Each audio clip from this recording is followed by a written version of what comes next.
All right, hello everybody, and welcome to another exciting episode of Psychopinion. Actually, I got some new guests here, so we're going to go ahead and do the Psychopinion together on three, because it's something I do with my other co-hosts, which aren't here. So, hello everybody, welcome to another exciting episode of Psychopinion. Yes. All right, fuck it, I'm going to leave it there. I didn't quite understand what was going on there, but sorry. So, we have Sam with us. How you doing, Sam? What's up, Sam? And so today's topic is pretty much weed. The many names, Mary Jane, bud, ganja, herb, chronic, grass, dope. It goes on fucking forever. Cannabis. Cannabis is what we're going to call it. And, it's taken, a lot of this to straight up, not slip into that. To be quite, because, again, it molds you in a certain way, just trying to exist in that world. And I was always trying to be above board, follow the laws. But, dude, it is incredibly But then you have the guys expensive. that make it like a turn off, because it's just like, man, that's not what we want society to be. That's not the kind of person we're looking for. And that's exactly what I was saying with the parallel is, I'm like that guy, but we're not the same, when it comes to our views on firearms. Well, that's so almost most people that I've met along my way, a lot of them will be like, you're not like most stoners. And that's kind of helped and hurt me at times. I've had a lot of stoners be like, bro, you a cop? It takes a little while for me to be like, nah, dude, I'm not a cop. But basically, then I've heard other stoners be like, dude, you can articulate yourself pretty well. And, my mom, who hated weed, talked to you for a half hour now. She's like, cool with me smoking weed. And that's huge for me. And I'm just like, you should have just read some facts. I think if you end up out of the industry, you've always got a second career in being a science teacher, quite frankly. Because, I'm just taking it in. That's last year's outdoor, but it's Blue Dream and GG4. Again, do not judge me on that shit. It got the shit beat out of it. So, and it was stored in an 89-degree attic for the past five months. I like to stop every now and then and just ask how y'all doing over there. You guys got any questions, any comments as to where we are so far? Doing good. All right. Absolutely good. These guys aren't the most active co-hosts I've ever had, but aren't they cute? I've been saying a little bit. Hi, man. Staying in the game. That's right. I was wondering about that, but I knew Sam was going to come through because I met Sam the other day, and I was like, this is the most productive fucking smoking pot guy I've ever met in my fucking life. I try, dude. I'm pretty worn out, to be honest, trying to, but again, I'm still at it. I mean, most people I know just are not. They don't have your spunk, man. So you definitely got that going for you and in your corner.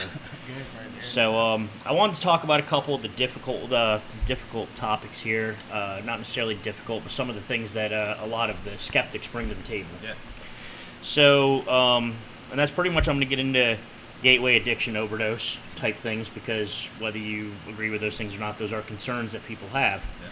So I was actually discussing with my father the other day about gateway, about cannabis being a gateway. And while I don't necessarily think that cannabis is a gateway drug as far as okay, you smoke cannabis, now all of a sudden you want to do heroin, I do think that people that, especially at a young age, that are exposed to and smoke cannabis, I feel like they're more open to the possibility of and kind of more susceptible, if you will, to being involved with other drugs. Yeah. Well, my immediate argument to that, and it's just, again, I knew this before I left North Carolina, but leaving North Carolina and meeting a bunch of people that grew up around cannabis from the time they were born. You know what I'm saying? Right. I think that stigma comes from this. I tried a ton of different drugs before I left North Carolina. And 100% it was because my weed dealer had those drugs. Yeah, that right there is gateway. Exactly. I mean, that right there is literally... That right there is a perfect reason why to regulate it and give an 18-year-old the access to a medical card. Because if an 18-year-old is smoking weed to the point where he actually gives a shit, about it at all, he probably needs that weed on some level. There's probably some either trauma or physical or mental thing they're probably trying to deal with. And again, if they're accepted and they have access and they're educated, they're probably going to heal, right? Less likely to go towards harder drugs to try and get that escape. I really do think that would remove half the addicts. And honestly, you just made so much sense with that one statement. Imagine this. The amount of parents, if they had access to legal weed, I've seen this too. Less drinking, less other drugs, but less drinking. That means less abuse. That means less trauma in the kids. That means less drugs. Yep. It's a ripple effect, bro. It's there are studies now. People can't say it. You can look at Colorado and a few of these other recreational and medical legal markets. The statistics are in. Not only does property values actually rise, if you want to just be a capitalist, our property values rise, but also drug addiction goes down. Like, it's kind of, because again, there's constant access to decent cannabis, which is medicine, and people that are struggling with true addiction, like even the hard stuff, if they know how to use cannabis correctly and they can afford it, and usually in those places there are even programs where it's like, I'm going to give this heroin addict like $4,000 worth of weed for the next 2 months, but he'll get off the heroin, and then he'll know exactly what he needs to do to fix that thing in his brain temporarily, and still be able to pay bills and take care of himself, because heroin and trying to get heroin and the shit and fentanyl, you know what I mean? It's like it's just a more easy, predictable way. It may not be perfect, but it keeps that person alive, and it's something you can grow in your fucking garden. I'm sorry, man. Like, how easy is it? No, I mean, that makes a lot of sense. I mean, and I didn't even think about that, but yeah, of course, a lot of the drugs most people try are probably the accessibility from your current dealer. 100%. So, I mean, and then on top of that, you kind of take that accessibility away. I mean, that makes a lot of sense. It really does. So, when I moved out to Cali, like, it was like, I remember I was out there for about 2 years, and I mean, I was just, smoking as much cannabis as I could possibly want. I was very fortunate to do that. But I remember thinking, like, damn, like, I always have been, cannabis has always been number one since the minute I tried it as a 15-year-old kid. But basically, like, I had to try everything else because I was clearly lied to about cannabis. Yeah. There was a couple, like, heroin and meth that I was clear, might not want to play with that. That's a bad idea. But still, it was like, I remember being in Cali and being like, damn, I ain't been offered anything fun. I ain't been offered even anything from literally, like, nowadays everybody has mushrooms, but it had mushrooms, LSD, like Xanax, any of the stuff that was just everywhere here. It was like I just had not been offered that in a long time, and I was just like, damn, I'm just a boring farmer up here in California.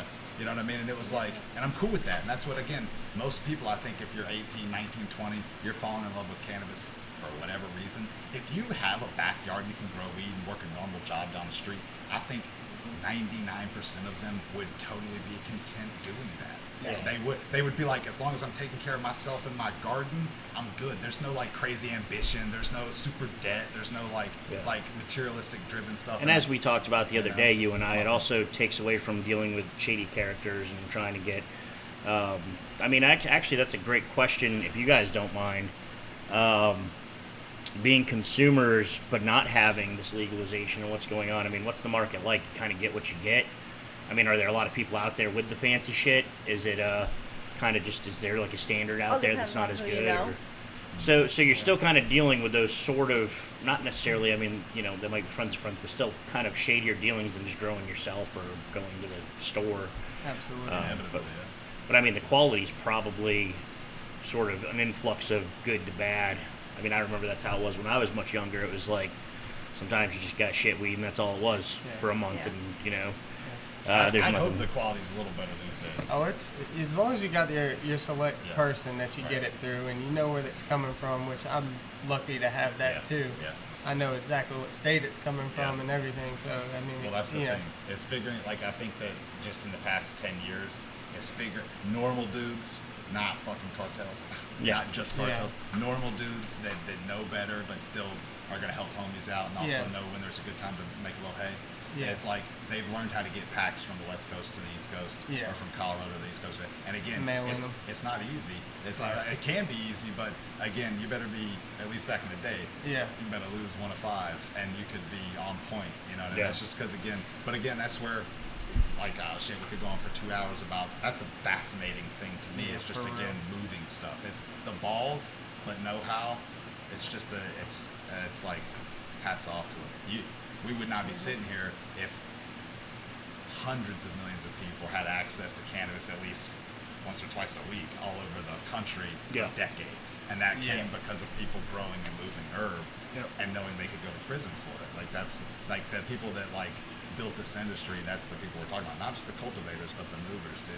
And some of them are complete pieces of shit, don't get me wrong. Well, everywhere you go, there's going to be complete pieces of shit. True that.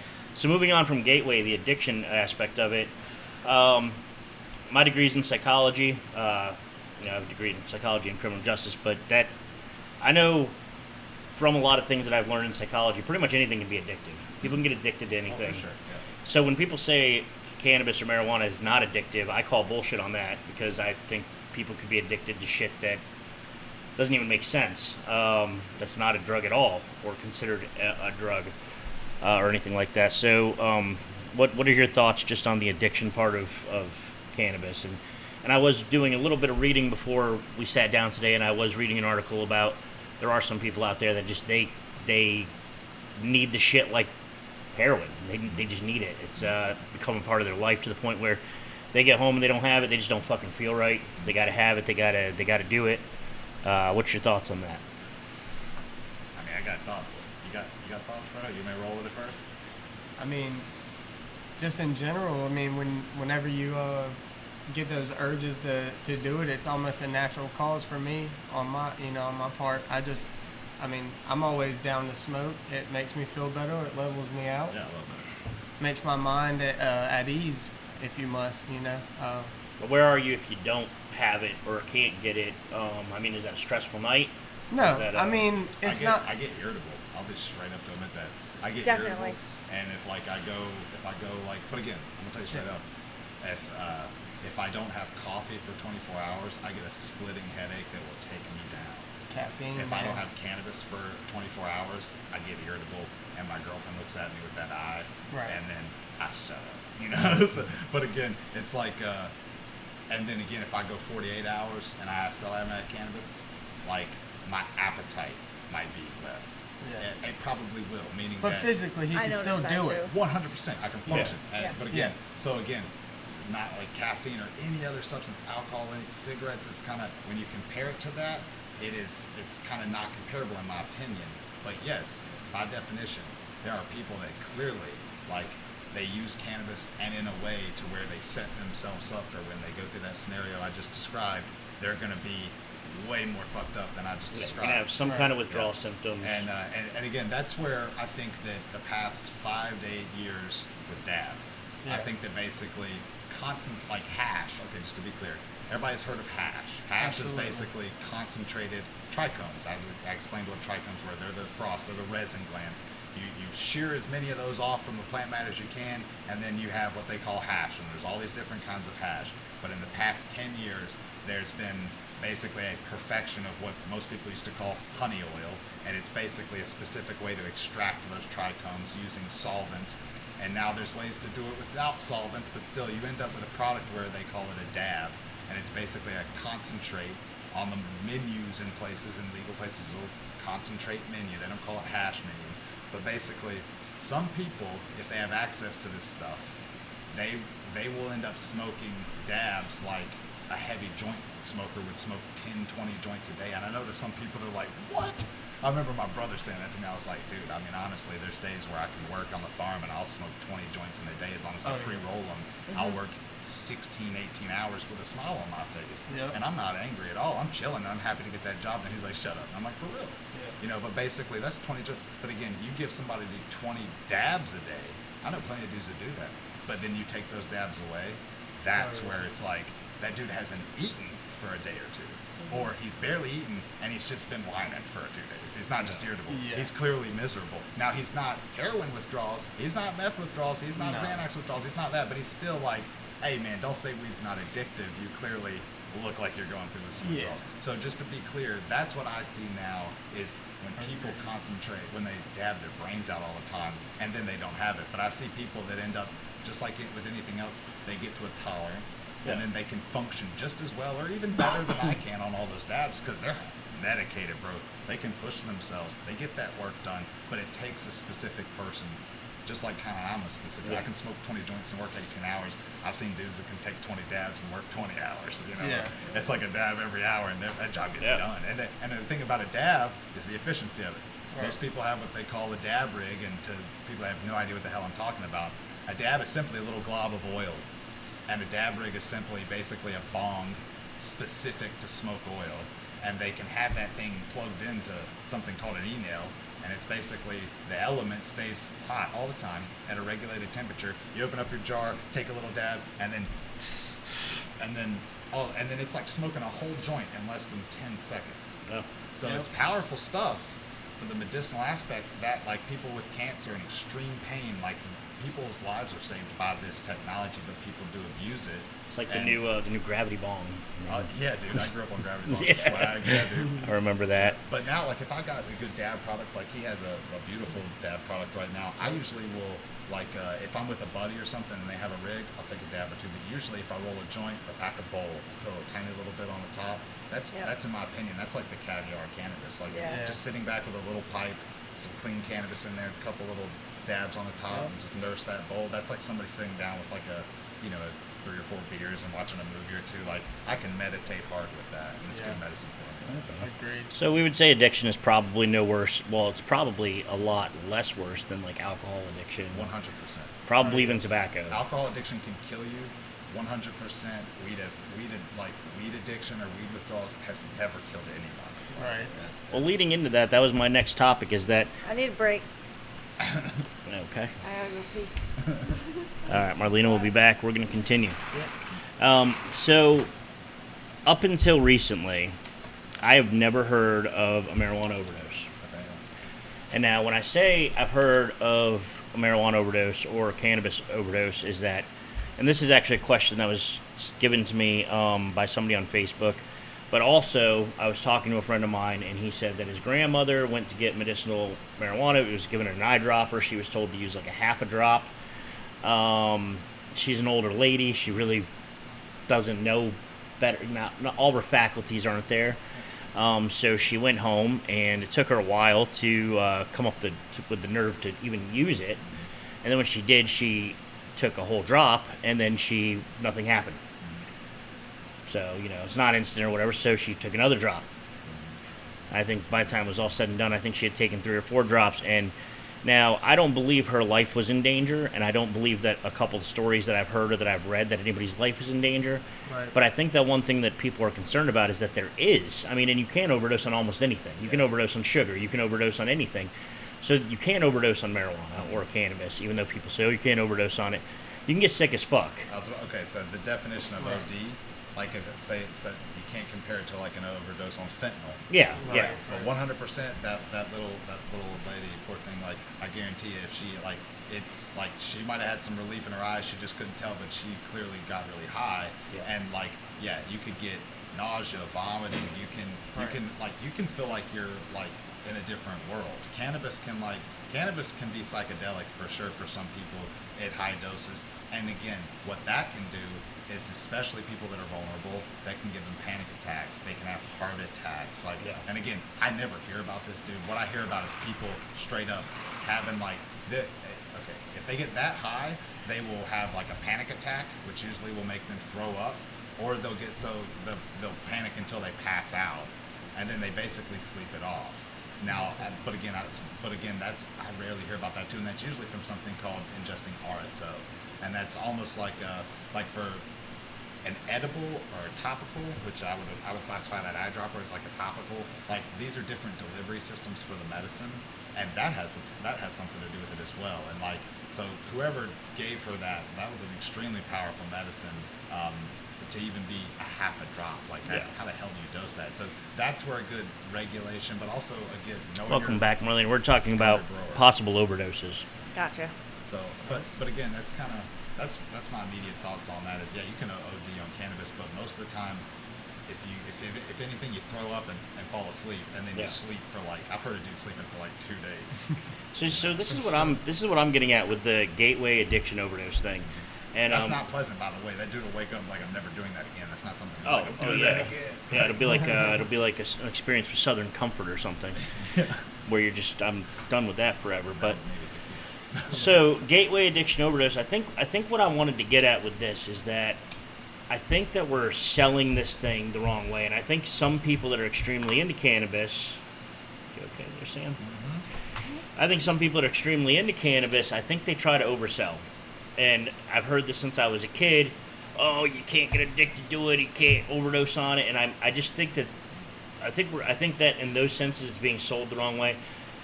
I would say that we should probably, if anything, include that those things are possible, but educate the fact that they're a lot less likely and a lot less dangerous than other substances. Only because, to me, it's like it takes away the authenticity of the message when you say something like nobody can overdose. Well, bullshit, nobody can overdose. You can overdose, but it's nowhere near heroin or cocaine or meth or anything like that. On this subject alone, Colorado legalization, for people in the industry, if they were to say this was the marketing campaign that allowed the legislation in 2012 for Colorado to go full on recreational. They were the first. They beat California. Colorado was first. Basically, Colorado, Washington State went at the same time, but Colorado was like the market that went correct and didn't take away home grow rights. Right, Like right. that. But basically, oh man, a squirrel. Oh, wait. What was the topic right before that? So I was talking about gateway addiction and overdose. Oh yeah, they and said basically that you couldn't compare it. They said as long as alcohol is legal, you cannot keep cannabis illegal. When, like you just said, at the very least it's comparable or less than, and you named off all the ones, and most of them were legal substances. So it's like basically that, like, how dare you be okay with alcohol and drink your glass of wine and judge us pot smokers, when literally the data's here. We've had a medical program in this state for a decade, yada, yada, yada. And about the same time as in Colorado was a strain of hemp. And this was actually what kind of birthed the industry that I was really plowing in the past 3 years, and that is medicinal hemp. And the first varietal that kind of made a splash was Charlotte's Web. It was named after this little girl that had epilepsy. And it was basically these dudes found this cutting, and they found that the extract from this cutting like saved this girl's life. And I read about that. Yeah, and that's kind of how like a lot of grandmas and regular people, even in North Carolina, were like, "Oh, hemp is a real thing, and oh, it's not all evil." And basically, at that same time, you know, they kind of were right. Like it kind of helped. Yeah, they were just like, "We're called bullshit on y'all. You can't basically be that hypocritical in public. So we're gonna put this up for vote." And so, you know, historians will say that that's the marketing campaign, that Coloradans were at least man enough to be like, "Yeah, they're right. Vote it." You know, and the tax dollars, like people that go to Colorado, they're like, dude, this state's nice. Like, it's a pretty state. There's a lot to offer. There's a lot of things that have been done with that tax money. Like, every state's different, but Colorado really did it well, and they kind of were the first two. So I mean, the legalization of marijuana, you're looking at least 1 million fucking jobs. I mean, and with that comes the revenue, the rise in the economy. I mean, you're looking at the economical value of the legalization of marijuana is astronomical, really. I mean, it's endless at this point because we're not there, so we don't know what the beginning even really looks like. We know what the beginning looks like for certain states, but the federal legalization, I mean, it could really, the whole country could be as beautiful as Colorado, really. True. My worry is that basically there's gonna be certain markets that are already set up that might hold on to certain specific markets, meaning Colorado in certain places, maybe Oklahoma now that the concentration is there, some places in California, some places in Oregon, but we're going to be competing with Mexico and Canada, but mainly Mexico, and they've already federally legalized too, so they're just figuring their shit out. Canada's federally legal, so what happens? NAFTA. So unless they basically write specific legislation that protects all these weed companies that have put an enormous amount of money into these state-of-the-art grow facilities all across the country, you're going to have premium, sun-grown, banging herb for $20 an ounce or $5 an ounce, you know, like cheaper than cigarettes, coming up from Mexico.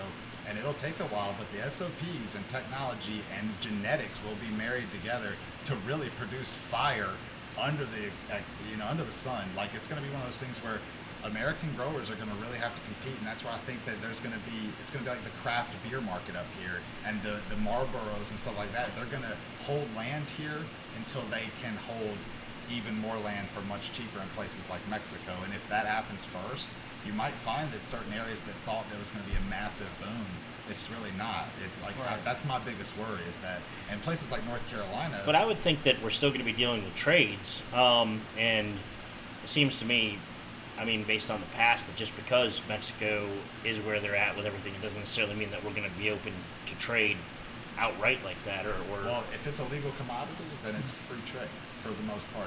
I know that there's like products that we don't get that are sold in like Europe and other places that even what was it the other day? We did a show on the Mandela effect, and one of those things was Kit Kat. Does it have the dash or not? You know. That's beside the point. The reason I'm bringing that up is that I tend to bring up pictures for my show while I'm editing. I bring up pictures to prove points, and there was like fucking 50 Kit Kat products I've never fucking seen before. Right. So I mean, it's also like that. It's that. Well, half of Canada. What's going to be accessible, Yeah. and what's going to be kind of in the trades. And we may even see stuff from Mexico, but we may only see a fraction. Well, Possibly. I hope so. But right now, half of Canadian weed that's produced goes to Germany alone, or Yeah. something like that. An insane amount. 'Cause it's Germany and Australia. So Germany and Australia have medical markets. They don't have but they have medical cannabis programs, but not any producers yet, or very very few. And they've made trade agreements with Canada. We'll take all your weed. And it's like there's like breeders down here in America, seed breeders, Yeah. and they'll get a clone into a Canadian facility, and they'll sell 1,000 pounds to Germany, and it's like these dudes are just like, man, I can't believe this shit's happening, you know. But like when it federally goes legal in our country, I really do think that we're going to be getting herb from Colombia, Mexico. I've been I actually have Thailand. Thailand is exciting right now. I've got.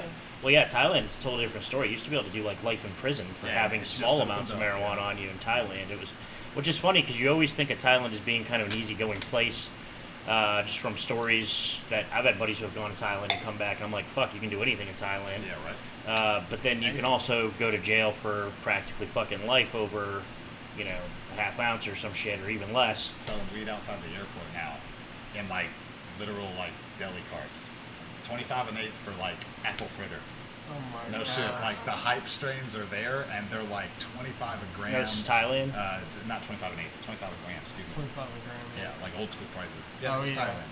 So like, Wow. yeah, it's like I have a homie out there, and he reports all the time, and it's pretty incredible. He's like,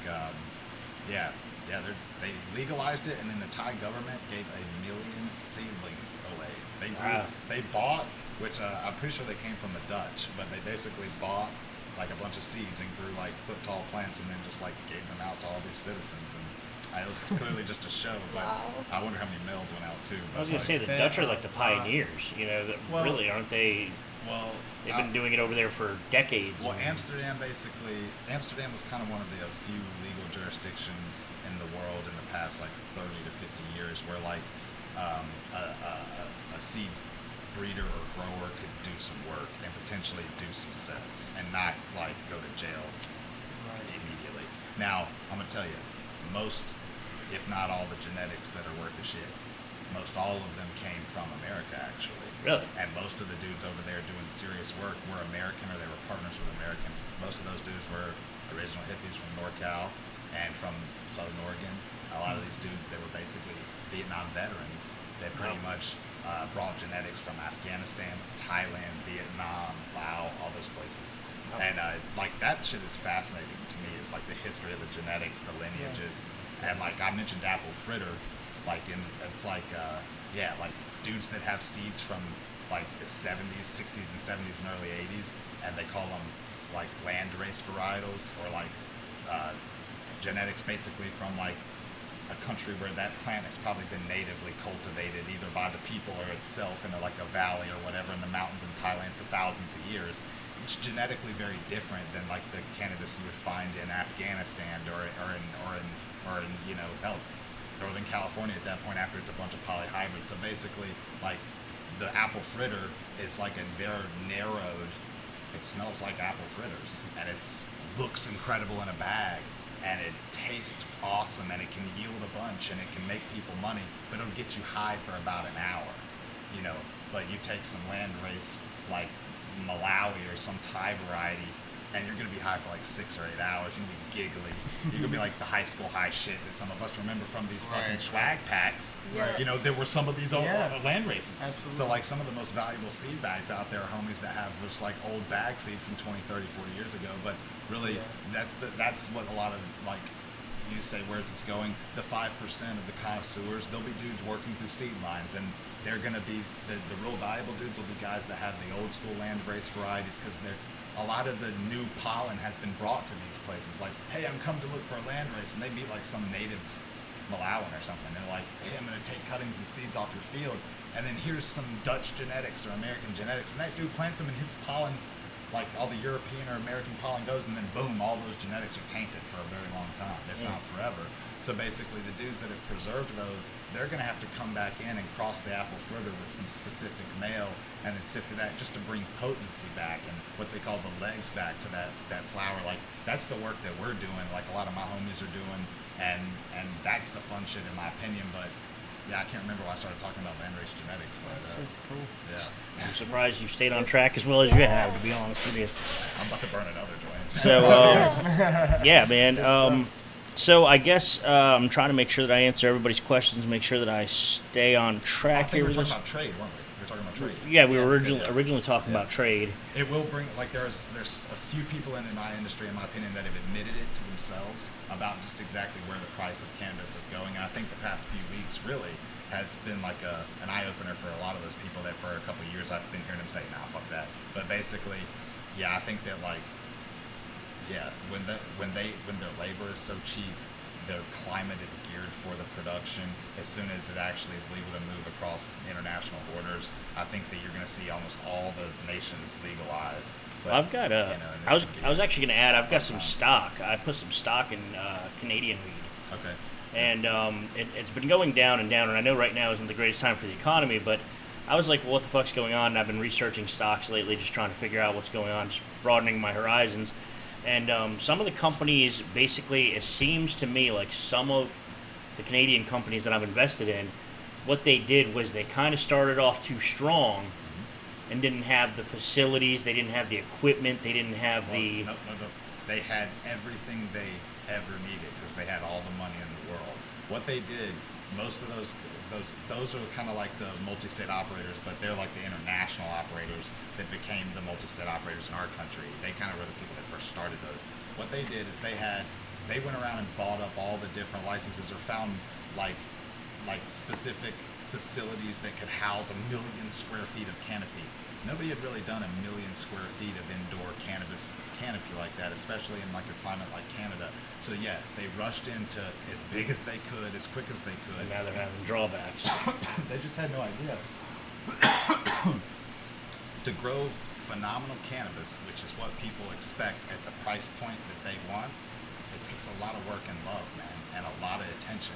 And like, to even automate it, you can automate it the shit out of it, but pretty much 50,000 square feet to 100,000 square feet, it's still like you're gonna just start growing mids. It's gonna be like so it's like the guys, a lot of times with food, you see this. There'll be a restaurant gets fucking famous, and everybody's like, man, they make the best this or that. So then some of these companies eventually they mass produce, and then it's like, it's almost like the fucking love is taken out of it. Yeah. You know, 100%. you try it, and you're like, yeah, this is that chicken parm or whatever, but it's just not the fucking same as the restaurant Yeah. because you got to have that personal touch. You got to have the people in there loving and caring for it and Yeah. doing the right things.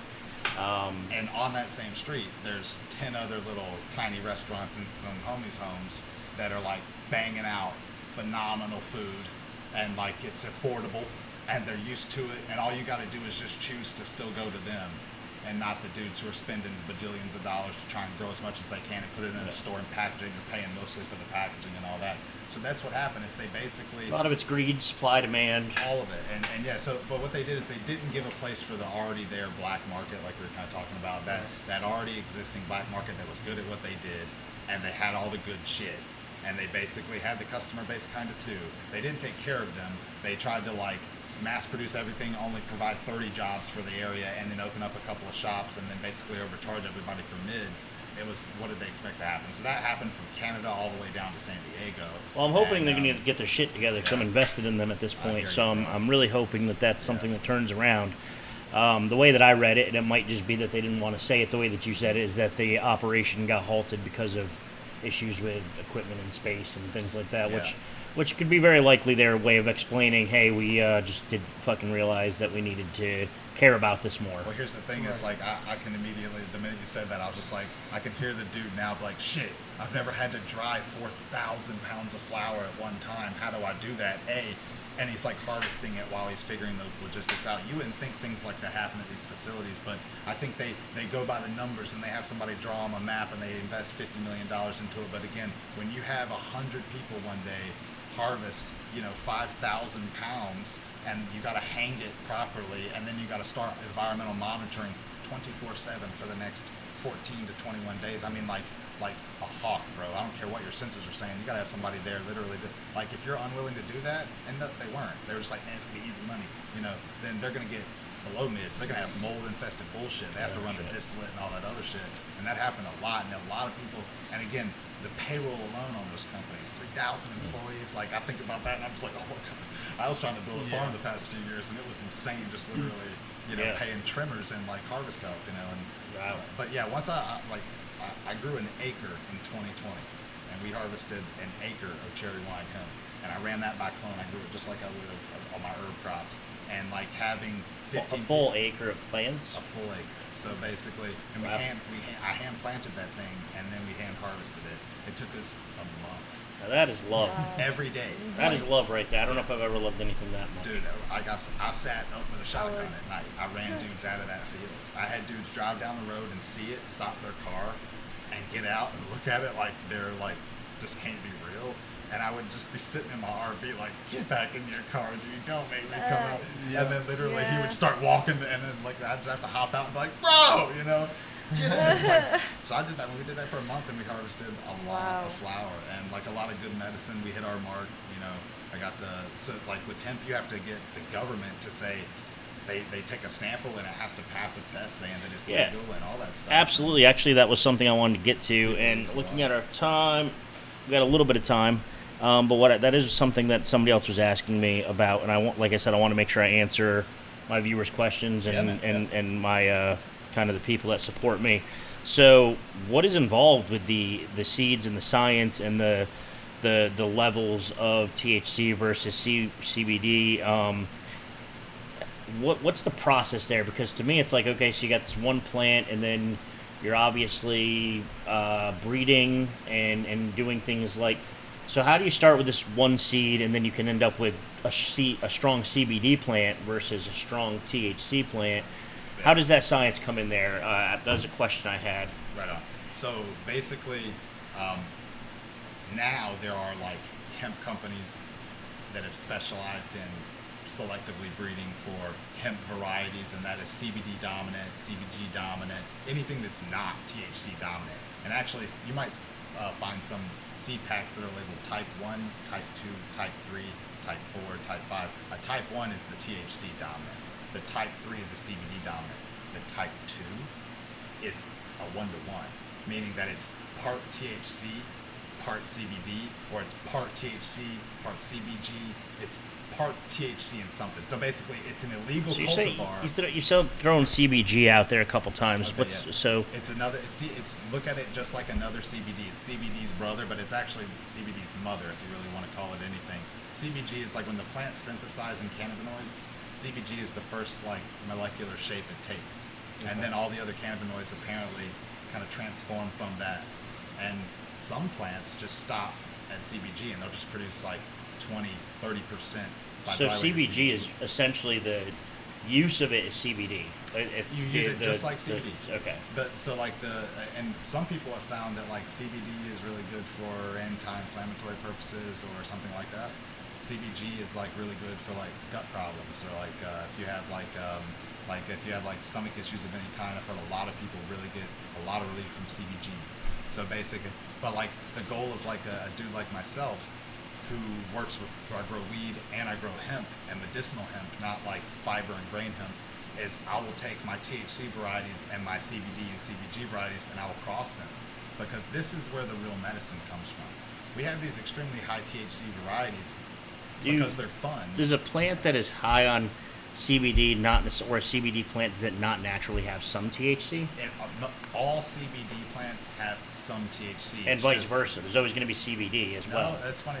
There's a lot of THC plants that won't have a registrable amount of THC. So what is that? CBD. Like a 3% or 5%. Well, it'll be like 24% 24%. THC and like 0% CBD on like a lab test. But you'll see a 24% CBD product, and it'll be hot usually. It will be like past 0.3% THC. If it's a CBD variety and it's even close to 20%, there's a few freaks out there that'll do it. But once you get it past about 15 to 18% CBD, almost all CBD varieties will start to go hot, meaning that their THC which is trace amounts. It's a stupid arbitrary number, but that 0.3% can become 0.4 or 0.5%, which is so minuscule. Like you could go up to 1 or 2% and still be like not really buzzing at all. But basically, it's enough to get you failed to where you either have to do remediation or destroy your crop, or you can get locked up if you're trying to sell a bunch of it. So basically, but I planted 36 cherry wine seedlings in 2019. 17 of them were females. I sent every one of them to the lab. I wanted to see the numbers on every one of them. And all but like 3 or 4 went hot, technically, after 8 weeks. Now, if I would have pulled them all at 6 weeks, I probably could have picked the one I wanted to work with. But actually, 2 of them had CBC, which is another one I haven't mentioned. Oh, shit.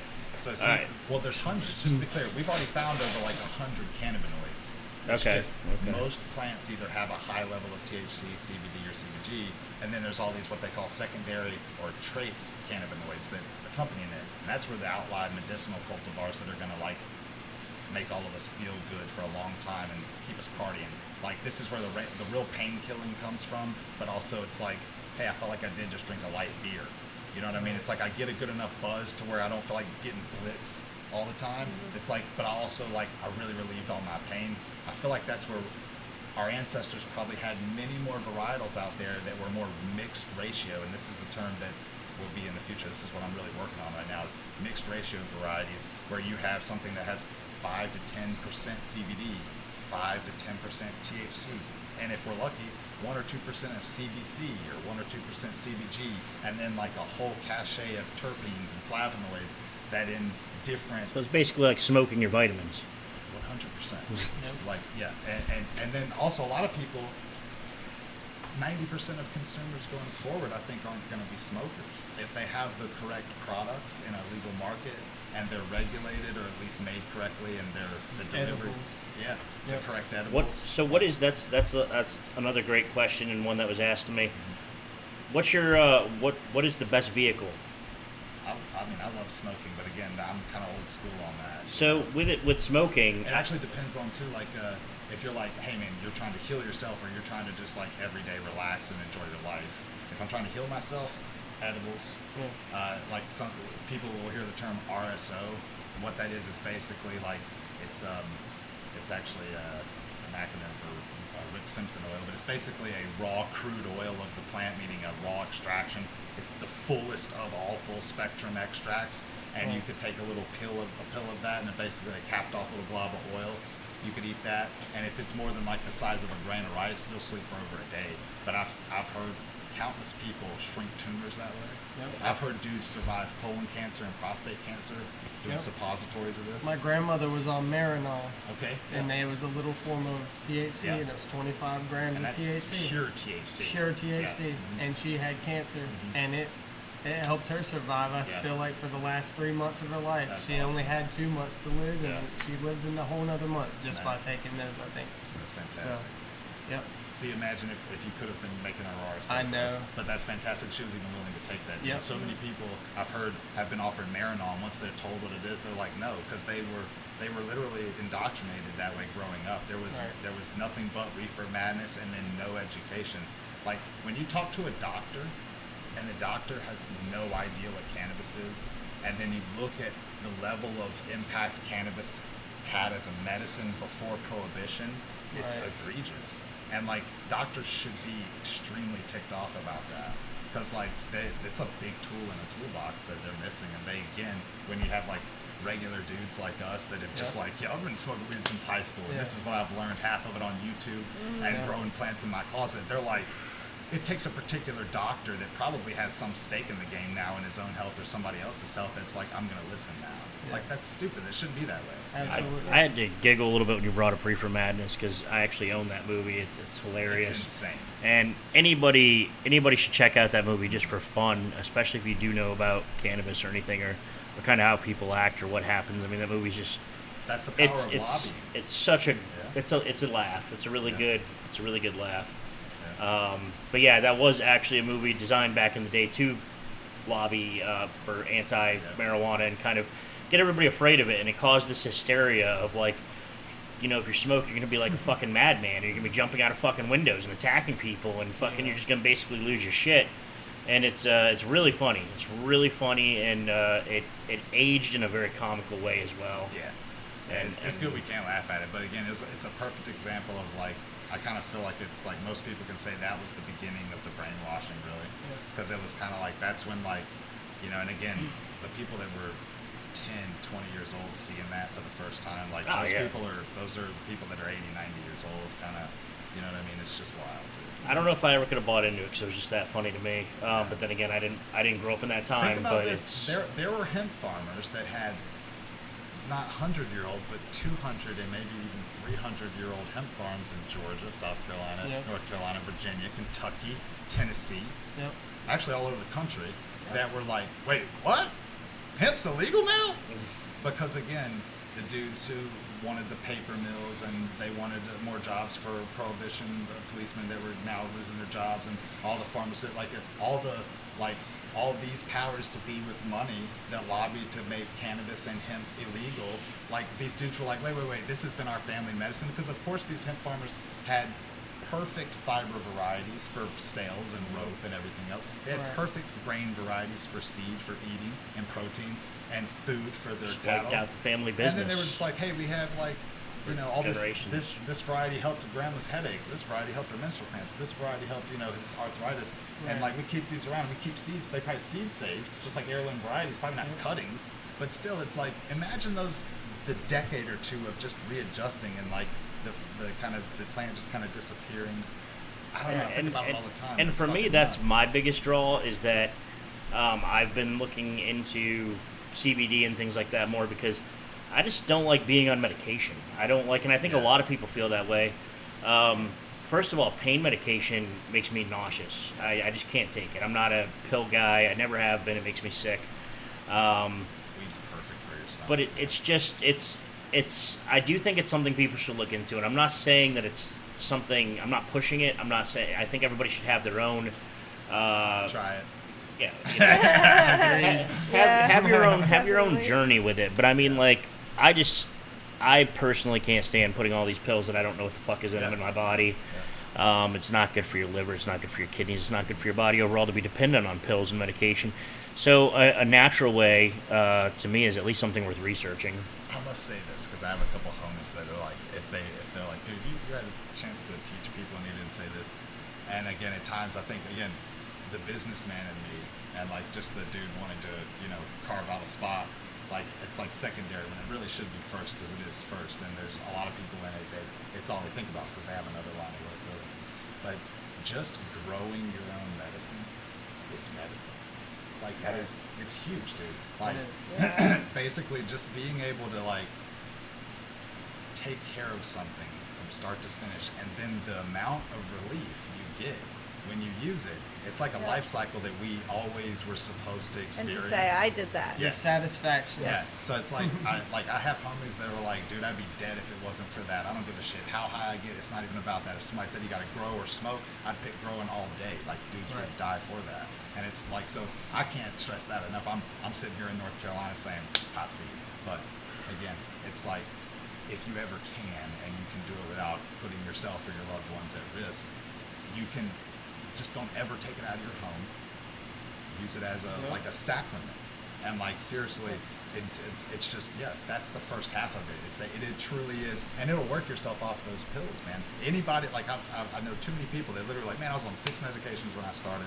I'm literally down to 1, or I haven't been on any in 6 months. And usually blood pressure medication, if anybody's on that, that's usually the first one that they get seriously adjusted and then taken off, if not taken right off.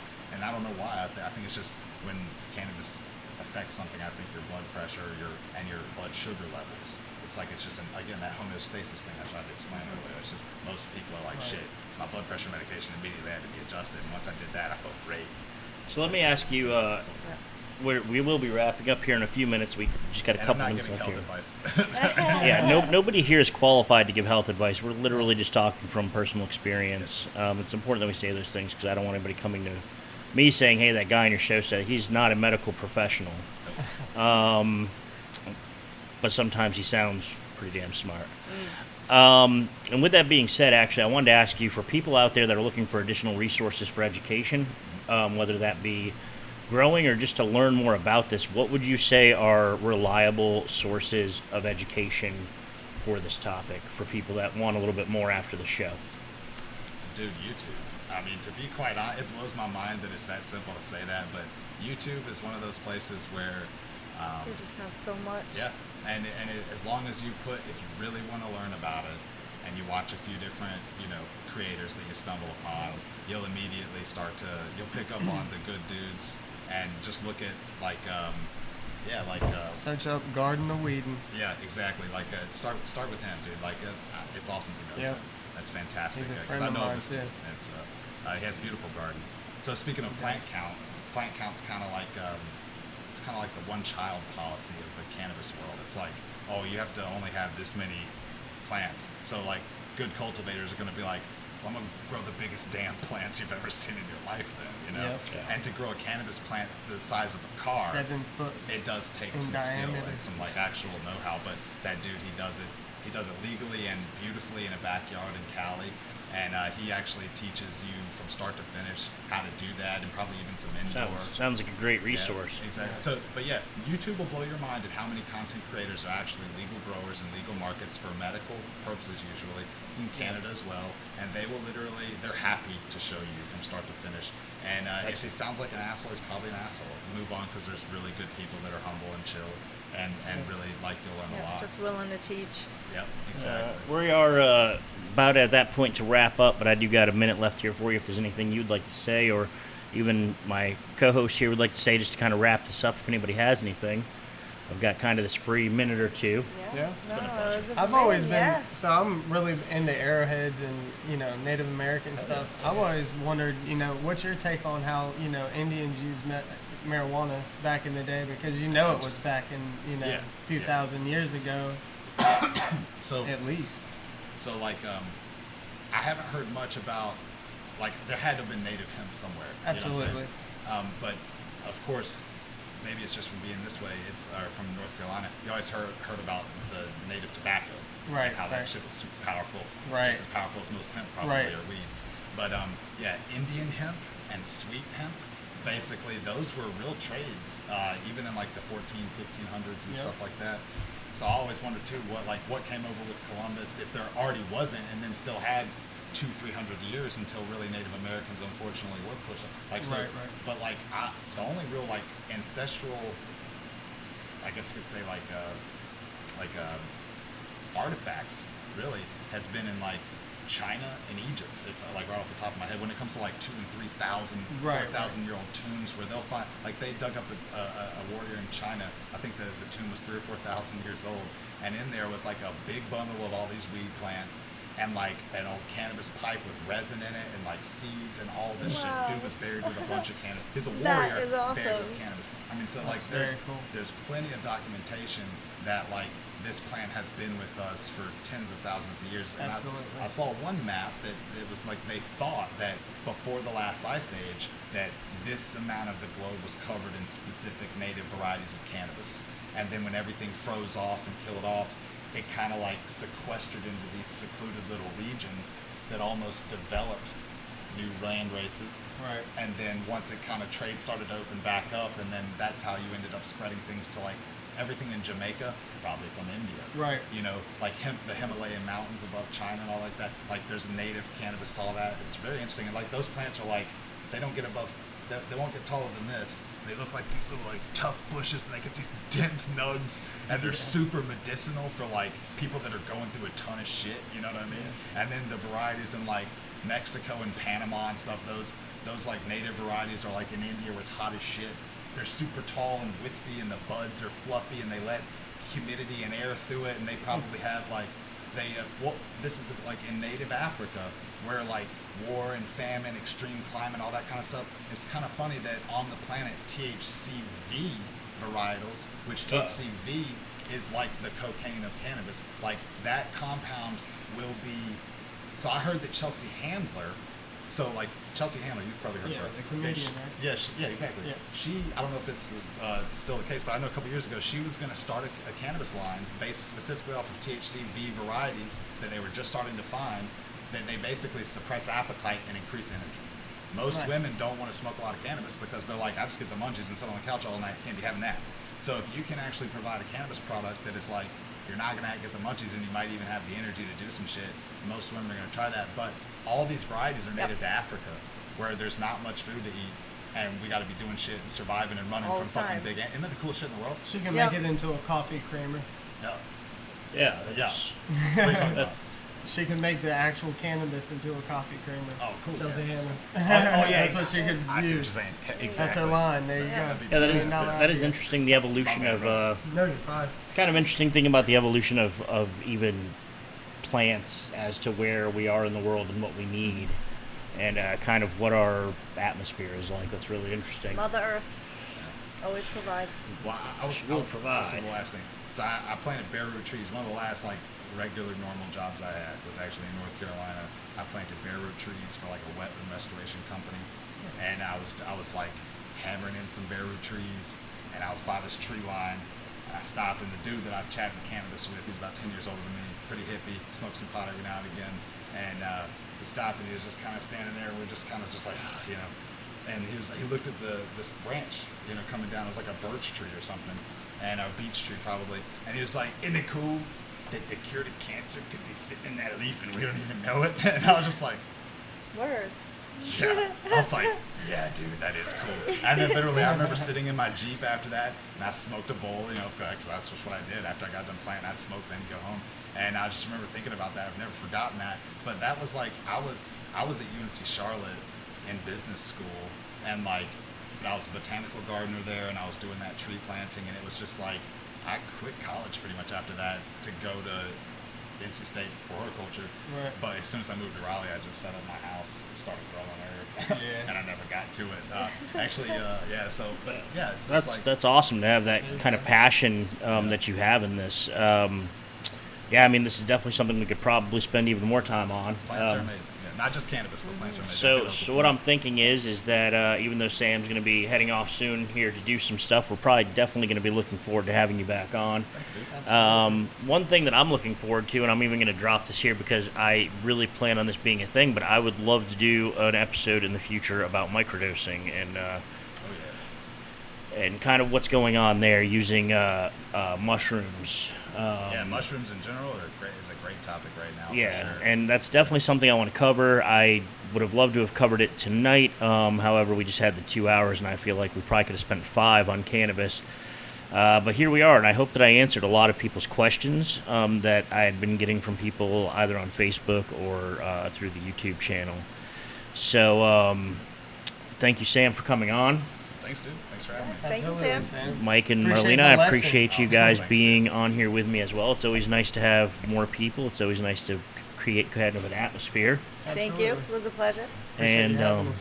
I hope to have everybody on again soon, and hopefully we can cover some of those other things, and of course have updates on where you're going with Yeah. cannabis and kind of Be what's great. happening, and as maybe even kind of shit, every 3 months just get together and figure out where we're headed and what's going on or something, You could have like an Oklahoma cannabis report. Yeah, exactly. We got There you Sam go. on tonight for the cannabis Yeah. report. Have you on the Mac sitting right here?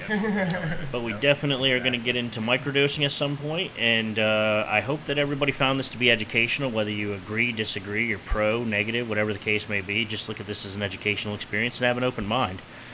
Lastly, I'd just like to say, go ahead and please like this video if you enjoyed this. It only takes a second. A lot of people watch these videos and don't like it. Like the shit. It takes a second.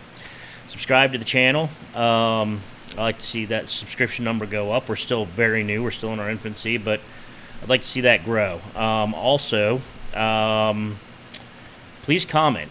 And what I'm going to do here is, if it's all right with Sam, I'm going to go ahead and say that if you have any questions, comments, anything for Sam or even our other guests here, anything, just go ahead and comment, and I'll make sure that gets passed along so that we can get a response and continue this conversation if anybody wants to do that. Other than that, just, smoke responsibly. Take care of yourselves and each other, and thank you very much for viewing and staying with us. Night, y'all. Yeah. Cheers.